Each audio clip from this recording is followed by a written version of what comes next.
Assalamualaikum warahmatullahi wabarakatuh. Selamat pagi.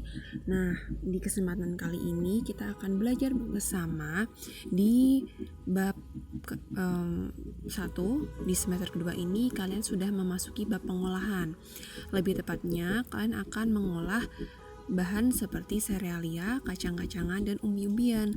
Untuk di bab kali ini, di hari ini yang kita pelajari adalah mengolah hasil samping serealia, kacang-kacangan, dan umbi-umbian menjadi produk pangan. Nah, hasil samping itu apa sih? Mari kita lihat slide berikut. Nah, tujuannya adalah kita mengolah hasil samping itu agar lebih efisien, efektivitas memanfaatkan hasil limbah sampingnya itu. Hasil samping itu adalah limbah yang dihasilkan dari bahan seperti serealia, kacang-kacangan, dan umbi-umbian. Nah, walaupun ini limbah dari serealia, dari kacang-kacangan, dari umbi-umbian, tetapi memiliki kandungan gizi dan vitamin yang bermanfaat untuk kesehatan tubuh kita. Selain itu, dengan kita memanfaatkan hasil samping atau limbah dari bahan-bahan serealia, kacang-kacangan, dan umbi-umbian, kita dapat meningkatkan nilai ekonomisnya. Oke, contohnya adalah mengolah hasil samping atau limbah dari serealia. Kita ambil contohnya itu adalah beras. Beras kan adalah makanan pokok kita. Biasanya kita kan kalau mencuci beras, airnya kan langsung kita buang. Padahal air itu atau air beras itu, atau kita sering sebutnya leri kalau dalam bahasa Jawanya itu, memiliki kandungan gizi yang tak kalah dengan berasnya, karena ada vitamin dan gizi yang ikut terlarut dalam limbah air beras tersebut, ya. Nah, biasanya kalau di rumah mungkin ibu kalian memanfaatkan air leri ini untuk menyiram tanaman supaya tanamannya lebih subur, ya. Tapi air leri ini atau air beras ini juga bisa dimanfaatkan untuk diolah menjadi produk makanan atau minuman. Contohnya, ternyata bisa diolah menjadi nata de leri. Nata de leri itu seperti makanan nata de coco, tapi diolah dari hasil fermentasi air leri. Kalau nata de coco kan dari fermentasi air kelapa. Kalau ini dari fermentasi air leri atau air beras. Slide berikutnya. Selain itu, ini ada contoh dan cara pembuatan bahan-bahan dari nata de leri. Kalian bisa baca sendiri ya. Kalau misalkan mau lebih detail lagi, kalian bisa search di YouTube, cari nata de leri, cara pembuatan nata de leri. Oke. Ini langkah-langkah pembuatannya kita skip.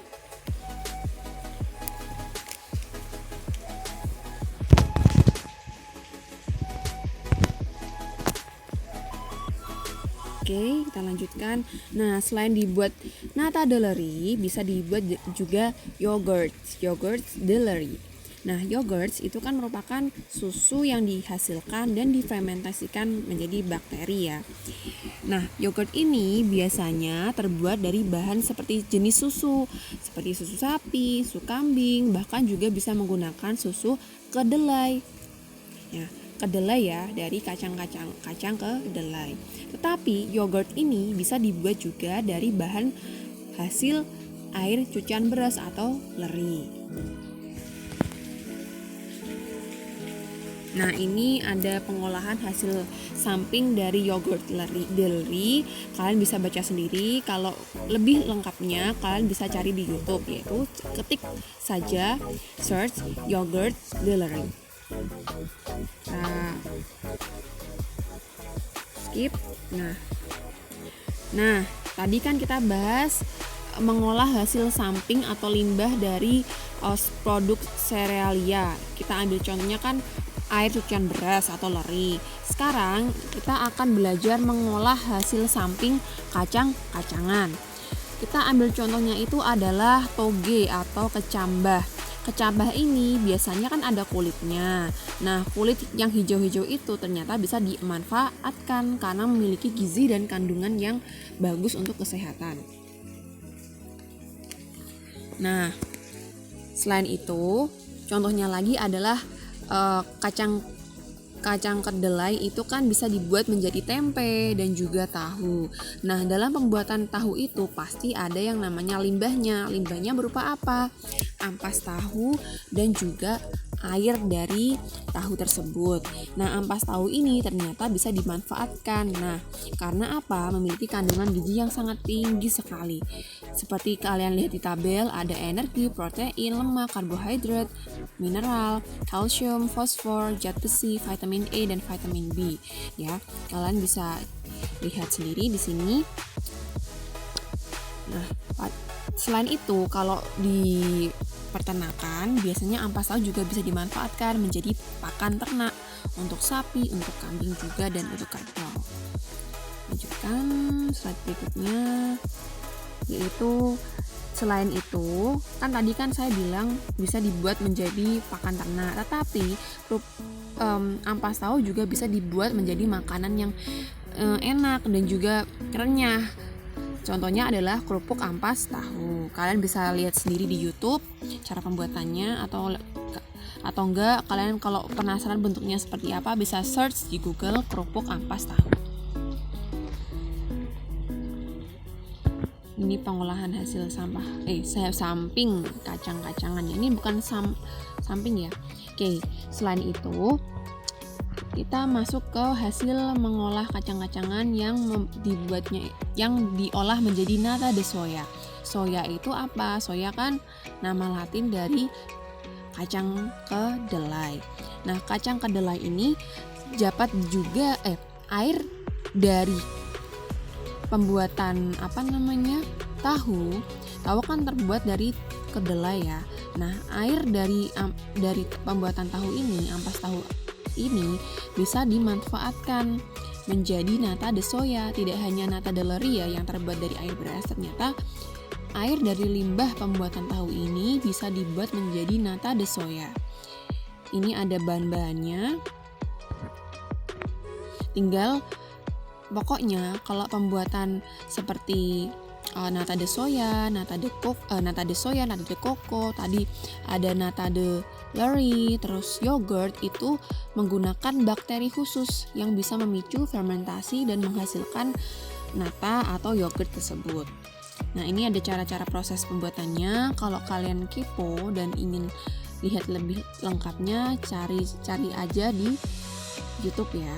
Search di YouTube ada pasti. Oke, kita skip durasi waktu ya.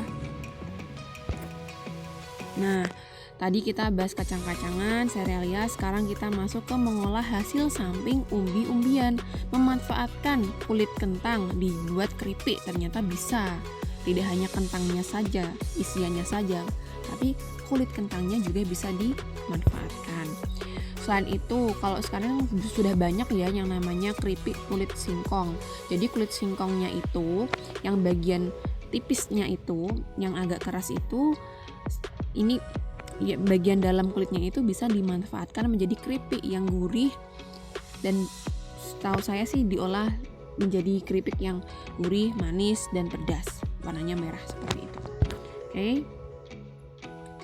Nah, lalu dalam membuat pengolahan hasil samping dari bahan-bahan tersebut, dari kacang-kacangan, serealia, dan juga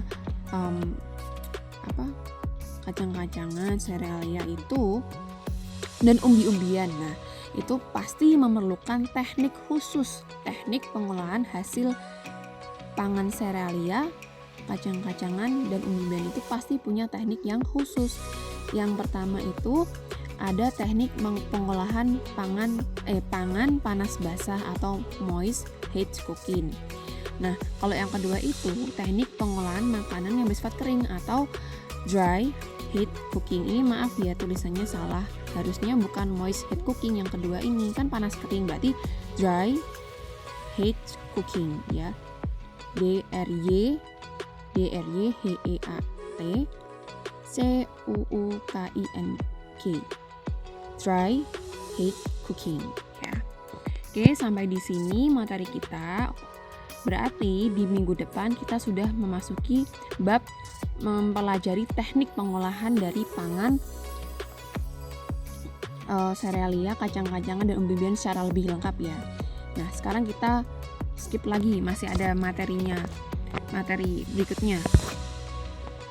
Oh iya, sudah sampai di sini. Berarti yang kita pelajari untuk minggu depan itu selain teknik pengolahan pangan dari serealia, kacang-kacangan, dan umbi-umbian, kita juga belajar dari proses pengemasannya itu seperti apa supaya makanan hasil samping ini bisa terjaga keawetannya, kehigienitasnya ya. Seperti itu. Terima kasih sudah menyimak pembelajaran hari ini. Mohon maaf kalau ada kata-kata yang kurang berkenan. Wassalamualaikum warahmatullahi wabarakatuh.